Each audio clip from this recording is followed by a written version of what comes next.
Hey guys, in this video I'm going to talk about looking to the past to move forward. So I'm Daniel Norton, photographer here in New York. I make videos like this one. This is going to be about philosophy, I guess. I also make them about gear and business and technique. And this kind of ties into another series I'm doing where I'm looking at some of my old work. So if you're interested in that kind of stuff, go ahead and subscribe and we'll talk about it.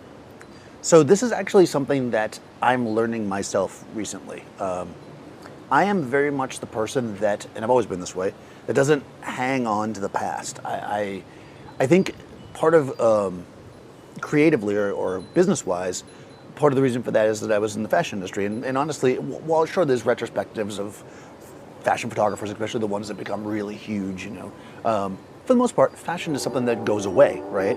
It's like we shoot, it's published, it's gone. In fact, generally speaking, by the time that it's in the magazines, we're already on to something else because we shoot that ahead of time. Of course, that's how fashion works, right? So I never really, you know, and if you're a fashion photographer, like for instance, I know photographers or new photographers, and I guess know, that did kind of like advertising work or food photography and commercial work, and they might have an image in their portfolio from a job I'm talking about for 10 years. It's a beautiful image, it's amazing, and they can always show, yeah, I shot this building, you know, when they were building it or whatever, and this architecture shot or this landscape or whatever. When I was, you know, working solely as a fashion photographer, I never did that. Some of the work that stayed in my portfolio was personal work, you know, portraiture kind of stuff, but anything that was actually fashion did not stay in my book a year even, because you don't want last year's fashions in your book, right? That just shows that you're not with it, right? You need to be up and current, and moving forward, right? You couldn't latch onto that old stuff. Like I may have shot an image of this person in this amazing dress in this amazing location that was a great thing, but that was last year's styles. It's like moving on, right? So what I ended up doing as I progressed more, and I wasn't as like running around my book as much because I got more clientele, is I did start shooting more and more personal stuff, and usually it was very simple. And like I like to think timeless. A lot of it is, I used to tell the models, you know, bring like a plain white tank top and jeans. Like, you know, that's like it. And we're just going to create, or, you know, leggings, you know, something like that. Because I wanted stuff that didn't tie into a certain time period, because I knew that it would just go away, right? That was kind of my like non-commercial book, if you will, my personal work, however you want to state it. Although I feel like in the end, I used to use that term a lot when I was younger, personal work, but I feel like if all your work is not personal, then, especially in certain fields like fashion, then something's wrong, right? Even your fashion work, you know, the commercial work should be personal, right? Because fashion is, in my mind, it crosses that barrier between this, like, it's less fixed than, let's say, commercial product work, let's say. But even that, I mean, if you're a product photographer, why not think of it all as personal work, right? Think of it as work that you love. Put every effort into it like it is your art, right? We're having a crazy windy weeks out here in New York. You're going to get more and more wind out here, and eventually I'm going to have to move inside, but I'm sticking with it as long as I can. Anyways, well, I really went in a side direction there. But anyways, what brought this up really is and it's been over the course of a while. Seth, who you guys probably know if you're watching this channel, maybe not, Last Ex Witness on YouTube there, he constantly like shows me cool old stuff that he did. He's like, oh man, I shot this cool thing, and I'm like, wow, that's great, you know. And I realize I never do that because I don't want to say I don't care, because again, that sounds very negative, and that's not really how I mean it. It's just not something I do. I don't show my old work really because, you know, it's old work. But what I thought was super interesting that he said to me was, it's old to you, right? It's even maybe old to some of your regular followers, but new people are finding you every day and seeing your work for the first time, and to them it's not old. And that really made me think, yeah, you're right. Like, I've done tons of work that probably, in fact, most of the work that I've been showing, well, not all of it, maybe a portion of the work that I'm going to be showing in this other series I'm doing, a lot of the people that follow me generally on the internet will never have seen, because I was shooting it before I was really doing YouTube videos, so it was that much. I mean, I was doing them here and there. So yeah, I mean, this work is new to them, right? But even then, it has to excite me, right? In order for me to want to do it, I'm very much a child, right? I mean, I have to be, you know, it's going to excite me or I'm not going to want to do it. You know, I'll mope. So, but I started looking back at some older stuff, and You know, it did. I saw things, I saw moments. And what's interesting about this is you, when you're creating work, at least for me, and I think maybe a lot of people like this, you're not necessarily thinking about everything that's going on because a lot of it becomes second nature and a lot of it is like the moment or the emotion in it. You know, like if you go, this is gonna be a weird comparison, but here you go. If I go to a nightclub or I go to a wedding or whatever, I'm going someplace where people are dancing, right? A bar. And I go out on the floor and I start dancing to the band that's playing, right? And I'm dancing. I'm like, I'm dancing, right? I just move to the music in a way that feels right to me in the moment, right? This is a much different approach than, let's say, somebody who's doing a Vegas show and they're up on stage doing a choreographed dance, right? There's two different things there going on. And I think you can think about your personal work like that. Like when I'm doing my personal work or I'm experimenting, I'm just kind of going with it. Yeah, there's like a lead line, there's the music, right? I am following a certain path, but at the same time, I'm not thinking about all my moves in the moment, right? And because of that, if I look back at it, I can actually analyze it differently than I would have had I pre-thought it, right? If I'm going to do a job, let's say, and I'm like, okay, well, I need to photograph this, this, and this, and I do some test shoots because it's a commercial project, and I want to make sure that when the client gets there, I have everything figured out, and we're not going to reach a problem. It's going to be super choreographed. That's one thing, right? And if I look back at that work later, I'm like, yeah, I know, that's kind of what I did because I sat down and made diagrams and I thought about how to do it and whatever. But when I look back at some of the work I did that was more personal, I realized I never really thought about it. I just did it. So looking back at it now makes me analyze it in a way that can help me use what I learned or what I did there that I really like to move forward in a more like kind of positive manner. And I guess it already does that subliminally. I don't know if subliminally is the right word there, but you know, obviously everything you do helps you grow and move forward and you think about it.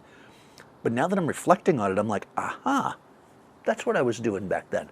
And I think it's really interesting and it makes me want to do stuff like I did back then, but maybe even better. Although some of it, I don't know that I could do better because part of it comes down to the emotion of it, right? So like you look at something and you go, okay, well, so this is the other side of it. If I look at the way I lit somebody and I'm like, man, that lighting is great, I'm gonna use that again. I may find that if I use that exact same scenario, lighting and stuff with somebody else, it doesn't do the same thing.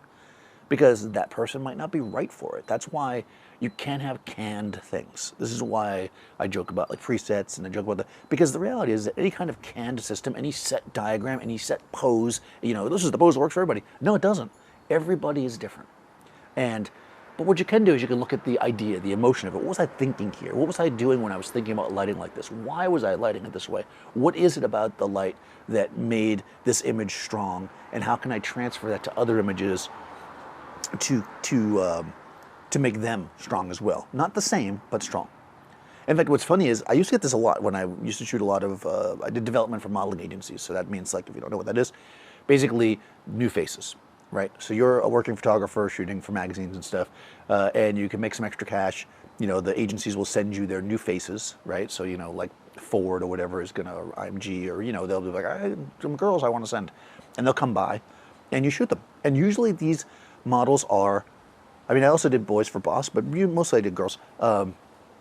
Mostly they are inexperienced, very young, people who have certain look to them that the agencies pick up, but maybe no experience, right? So they need images.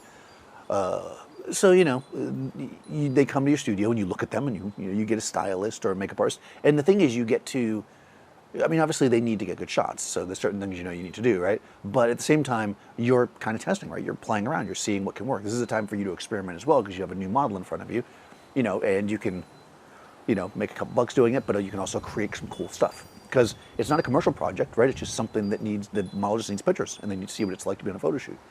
So maybe if people are interested in that, I can talk about that a little bit more about developing a model and what they kind of need, or generally. I mean, I don't do it anymore, so I'm sure things have changed, but generally I don't think the idea has changed. I mean, the basic concept's still the same. But what's cool about this is that, now I really went around in a circle. All of this stuff allows you to basically create a style, because we talk about that a lot, right? because you're already doing it. Okay, so I guess this is where I wanted to go with this. I get this question a lot. This is like a big question, like philosophical question that I get a lot. You know, how do I know or how do I develop my style? And you're going to find lots of people that are going to give you the 10 ways to do it and do this. I'm sorry, I don't agree with that. You don't really develop your style in any kind of mechanical way, because your style has to come from within you. What you do is you discover your style. Then once you do that, you can obviously work towards it. But what I mean by that is, if you look back at your old work, you will see, hopefully, a line that connects it. And that line is the beginnings of your style. You know, I can look back at work that I did 15, maybe even 20, I'm going to age myself, maybe even 20 years ago, and I can see similar things in that work. The work is different. I'm lighting it differently, really, but not really, right? I mean, it's not that I'm doing the same thing, but I'm evoking the same things. I'm trying to evoke the same things anyways, using different models, different techniques, different locations, different styles, clearly, because it was a different time in my life.